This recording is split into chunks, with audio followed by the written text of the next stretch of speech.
సరే, మీకు ఇన్ఫార్మ్ చేస్తాను. నమస్తే సార్, ఎలా ఉన్నారు? మేడం ఏమైనా ఫోన్ చేశారా? మేడం నాకు ఫోన్ చేయలేదు, కానీ మేడం తీసుకున్న నిర్ణయం గురించి నాకు తెలిసింది. దాని గురించి మాట్లాడడానికి నేను వచ్చాను.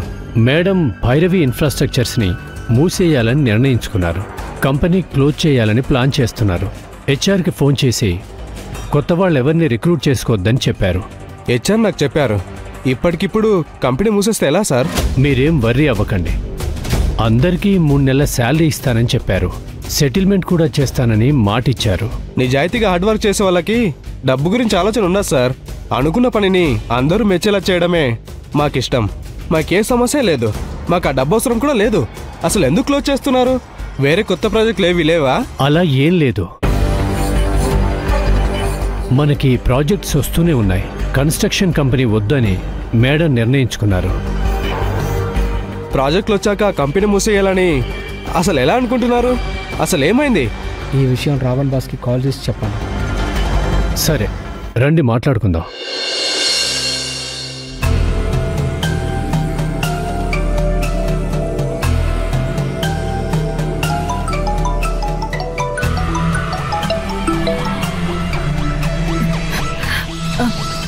హలో, నేను చెప్పేది జాగ్రత్తగా విను. భైరవి ఇన్ఫ్రాస్ట్రక్చర్స్ నుంచి ఉద్యోగస్తులు వచ్చి ఎందుకు కంపెనీని క్లోజ్ చేస్తున్నారు అని అడిగితే నాకు కన్స్ట్రక్షన్ కంపెనీ అవసరం లేదు, అది భైరవి గ్రూప్కి కొత్త బిజినెస్, అందుకే దీన్ని నడిపించాలంటే కష్టంగా ఉంది, దీనిలో ఉన్న సాధక బాధకాలు అన్నీ అర్థమయ్యాయి, ఆల్రెడీ ఉన్న ఉద్దండ కంపెనీతో కాంపిటీషన్ తట్టుకోవడం చాలా కష్టంగా ఉందని చెప్పాలి. అలాగే చేస్తాను సార్. మీటింగ్ అయ్యాక ఏం జరిగిందో నాకు చెప్పు. జాగ్రత్తగా మాట్లాడు. సరే సార్. సార్, ఇంకొక విషయం. ఏంటి? రామ్ కుమారు ఈ విషయం అర్జున్ గారితో మాట్లాడి డెసిషన్ తీసుకోమన్నారు. నువ్వు అర్జున్తో మాట్లాడకు, మాట్లాడానని చెప్పు. ఒకవేళ అర్జున్ గారు కాల్ చేస్తే, ఆయనకి విషయం తెలిస్తే? అర్జున్కి తెలిసిన ఆల్రెడీ నిర్ణయం తీసుకున్నానని చెప్పు. పరిస్థితి అంతదాకా రాదు. అలాంటి పరిస్థితి ఎదురైతే ఏం చెయ్యాలో నేను చెబుతాను. అన్ని నిర్ణయాలు చకచకా తీసేసుకుని ఫైనల్ చెయ్యి. అలాగే సార్, అలాగే.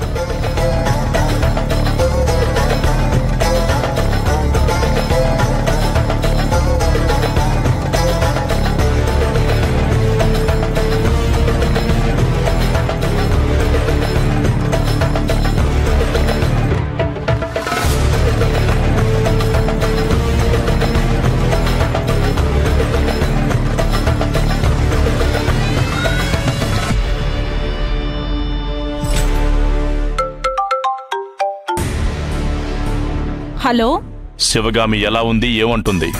మీరు చెప్పినట్టే చేస్తున్నాం, జాగ్రత్తగా చూసుకుంటున్నాం. ఏమైనా తప్పించుకునే ప్రయత్నాలు చేస్తుందా?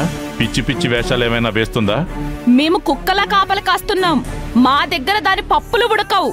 అందుకే మిమ్మల్ని అక్కడ కాపలా పెట్టింది. జాగ్రత్త. ఏమైనా తేడా వస్తే ముందు మీ తలకాయలుండవు. ఆడవాళ్ళని కూడా చూడను. మీ సంగతి నాకు తెలుసు కదా బాస్. మేము ఎలాంటి అవకాశం ఇవ్వం. జాగ్రత్తగా చూసుకుంటాం. ఆ శివగామి చాలా తెలివైంది. కావాలంటే మీకు డబ్బులాసైనా చూపించగలదు, మాయ చేయగలదు, మభ్య పెట్టగలదు.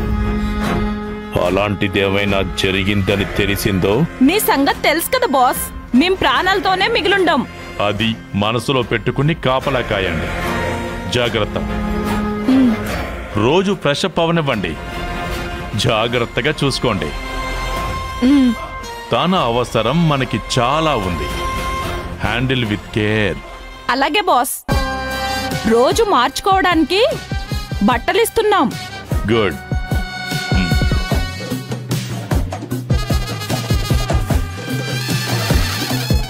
పదవే.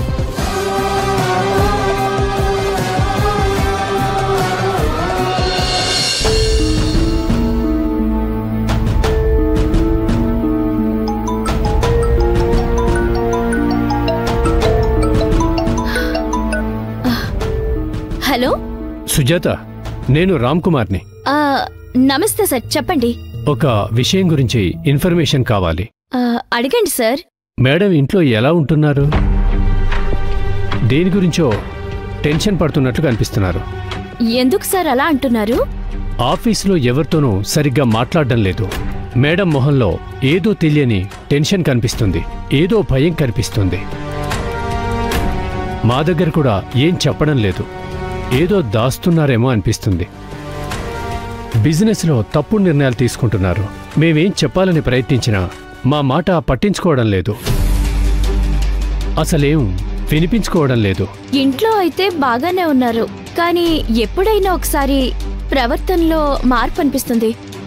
మార్పు అంటే? అంటే ఏదైనా టెన్షన్ వచ్చినప్పుడు ప్రవర్తిస్తారు కదా, అలా సార్. అప్పుడు మాకు కూడా బాధగా అనిపిస్తుంది, మళ్ళీ వెంటనే సెట్ అయిపోతారు. ఇదంతా ఎవరికి చెప్పాలో తెలియడం లేదు. అర్జున్ సార్తో ఒకసారి మాట్లాడండి సార్. ఆ ప్రయత్నం చేద్దామనే అనుకున్నాను, కానీ చాడీలు చెప్పినట్లు అవుతుందేమో అనిపించింది. ఈ విషయంలో వాళ్ళిద్దరి మధ్య అనవసరంగా గ్యాప్ క్రియేట్ చేయడం ఎందుకు అనిపిస్తుంది? మరెలా సార్? ప్రస్తుతానికి కంపెనీ గాడి తప్పుతుంది, అందుకే నీకు ఫోన్ చేసి మాట్లాడుతున్నాను. నేనిలా అడిగానని మేడంకి తెలియకూడదు. లేదు సార్, చెప్పను సార్. మీరందరూ కలిసి నిలబెట్టిన బిడ్డ లాంటిది శివగామి గారు. అమ్మగారు ఏదైనా తప్పు చేస్తే క్షమించండి సార్. అమ్మగారు నన్ను ఏమన్నా పర్వాలేదు. ఇది మన కుటుంబం, ఏ సమస్య లేదు, బాధ లేదు. కానీ ఇది ఎటు దారి తీస్తుందో అని భయంగా ఉంది, అందుకే ఫోన్ చేసి విషయం అడిగాను. ఇక ఉంటాను. సరే సార్.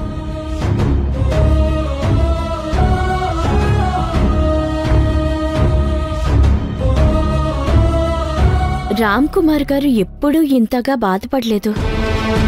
అసలు అమ్మగారికి ఏమైంది?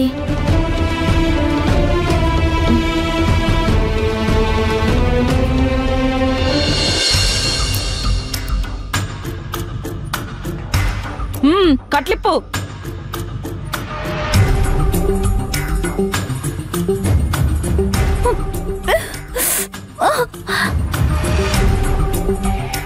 ఏంటే నీ ఇంట్లో ఉన్నట్టు ఆర్డర్లు వేస్తున్నావు? వేడి నీళ్ళల్లో నిమ్మకాయ వేసి తీసుకురావాలా? నీ నాటకాలు మా దగ్గర సాగవు. రావణ్ బాస్ చెప్పారు కాబట్టి ఇస్తున్నా.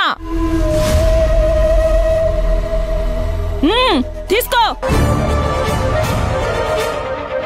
మంజులా, భోజనం పెట్టు. నాకొద్దు. వద్దంటే ఇంకోసారి భోజనం పెట్టాం, ఆకలితో చస్తావు.